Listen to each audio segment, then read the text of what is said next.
जय गुरुदेव। रात को हम उत्तरकाशी के प्रसिद्ध विश्वनाथ मंदिर को देखने गए। मंदिर काफ़ी विशाल एवं पुराना है।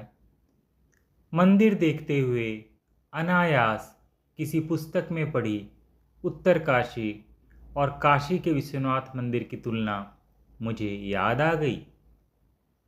काशी के विश्वनाथ यदि जनता की निविड़ता, कोलाहल तथा पुष्प वृष्टि से सदा पीड़ित हैं, तो उत्तरकाशी के विश्वनाथ जन शून्यता, निःशब्दता और निर्विपेक्ष आनंद समाधि में सर्वदा लीन है।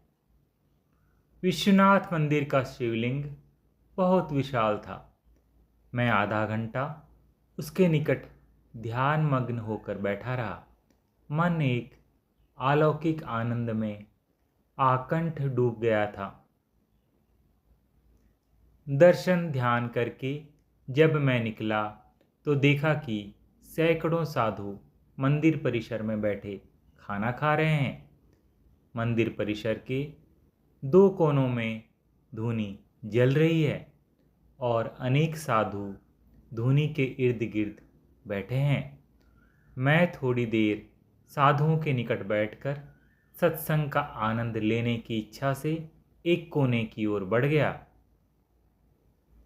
मैंने देखा कि एक साधु, जिसकी जटाएं काफ़ी बड़ी हुई थी, मस्तक पर चंदन का लेप लगाए धूनी के पास बैठा है। साधु की वयस भी अधिक नहीं दिखाई देती थी। मैंने उसे प्रणाम किया और बैठने की अनुमति मांगी। बैठो बैठो, साधु ने इजाज़त देते हुए मुझे बैठने का इशारा किया। मैं बैठ गया। उसने मुझे कुछ मूंगफलियां दी और कहा, खाओ, धूनी की आग में मैंने स्वयं भुनी है। मैं मूंगफली खाने लगा। मूंगफली गर्म थी अतः स्वादिष्ट लगी। साधु ने मुझसे पूछा, कहाँ से आना हुआ? मैंने उत्तर दिया, हापुड़ से। गंगोत्री गौमुख की यात्रा पर जा रहा हूँ। सिद्ध पुरुषों के दर्शन से मेरे मन को सुख मिलता है। आपको यहाँ अकेले बैठे देखा, सोचा कि यदि आपको आपत्ति न हो तो थोड़ी देर आपके पास बैठकर सत्संग का आनंद लूँ। साधु ने आंखें मिचमिचाकर मुझे बड़े गौर से देखा, कहा, ठीक है, ठीक है। मैंने कहा, आपका प्रसाद तो काफ़ी स्वादिष्ट है, और देंगे क्या? इस प्रकार प्रसाद मांगने से साधु अचानक भड़क उठा। बोला, मैं आपके पास बैठने के सिर्फ 5 मिनट देता हूँ। मूंगफली के दाने अगर और लेने हो तो बाजार से खरीद लो। बड़ा ब्रह्म की बात करता है, गौमुख जाएगा, भाग यहाँ से।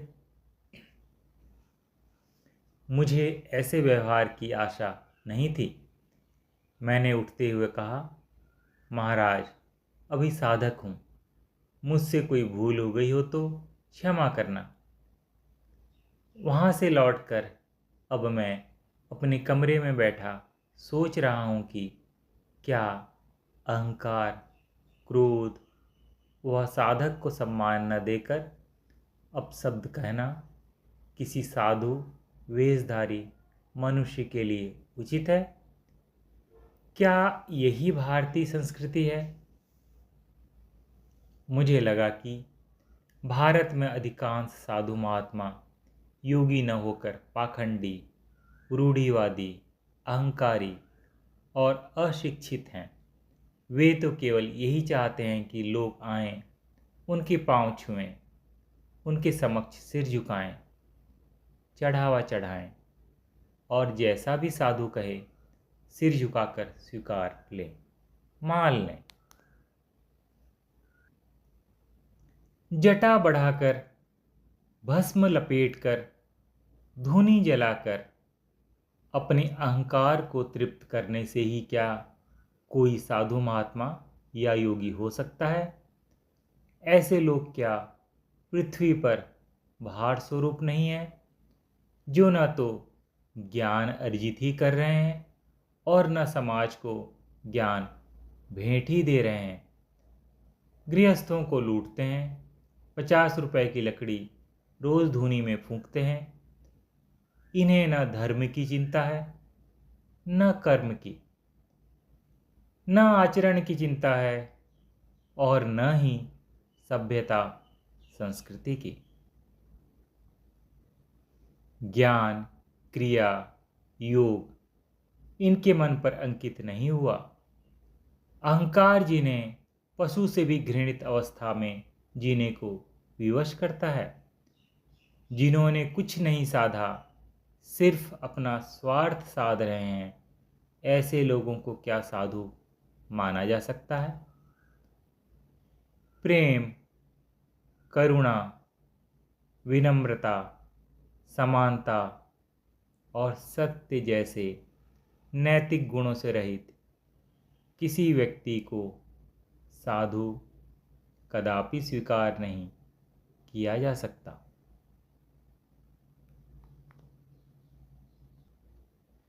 मुझे लगा कि सत्य की खोज में पाखंडी साधुओं के सामने श्रद्धा दिखाना उनके अहंकार को पोषित करना है। मन में दृढ़ निश्चय किया कि आगे यात्रा में निर्भय होकर उनका सामना करना पड़े तो करूँगा। साधु के व्यवहार से व्यथित मन दूसरे के सामने भिक्षा या अनुनय विनय करने से कतराने लगा था।